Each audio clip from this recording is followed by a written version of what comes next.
नमस्कार, प्रणाम। मैं कुणाल सिकंद, भारतीय लोकमंच पार्टी का राष्ट्रीय प्रधान महासचिव, पटना, बिहार से।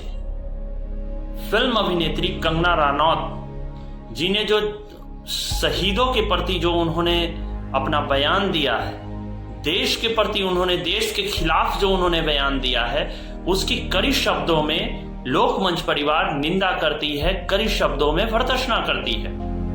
और जो क्रांतिकारी देश के लिए शहीद हुए, जो क्रांतिकारी अपनी प्राण की आहुति दे दिया देश की आजादी के लिए, जिन्होंने देश की आजादी के लिए सपना देखा था, और भगत सिंह, सुभाष चंद्र बोस, चंद्रशेखर आजाद और कई शहीद जिनके इतिहास में नाम दर्ज नहीं है, उन लोगों ने अपना लहू इस धरती को दिया, अपने प्राण दे दिए इस भारतवर्ष के लिए।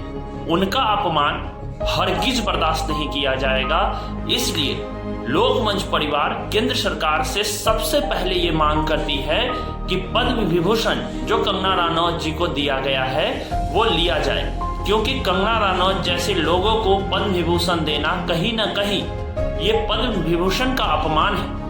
और मैं देश के महामहिम राष्ट्रपति आदरणीय रामनाथ कोविंद जी से भी आग्रह करूंगा, इस पर वो विचार करें और उनके हाथों दिया हुआ पद्म विभूषण वो वापस लें कंगना रनौत जी से। और केंद्र सरकार सुविधा गृह मंत्रालय के द्वारा दिया गया है, सरकारी सुरक्षा दी गई है, वो जल्द से जल्द वापस लिया जाए, क्योंकि देश की आजादी के लिए लड़ाई लड़ने वाले, उनको वो कह रही हैं कि देश की आजादी 2014 में मिला और बाकी भीख मिला।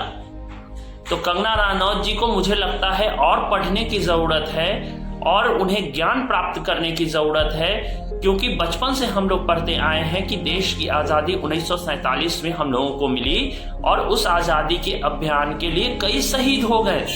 हम लोग उनके मतलब देश के लिए अगर कुछ थोड़ा सा भी कर पाए तो उनकी कहीं ना कहीं उन्हीं के बताए रास्ते पे हम लोग चल के कुछ कर पा रहे हैं। लेकिन कंगना रनौत जी ने जो कहा वो कहीं ना कहीं जो है ये अपमान है उन लोगों का।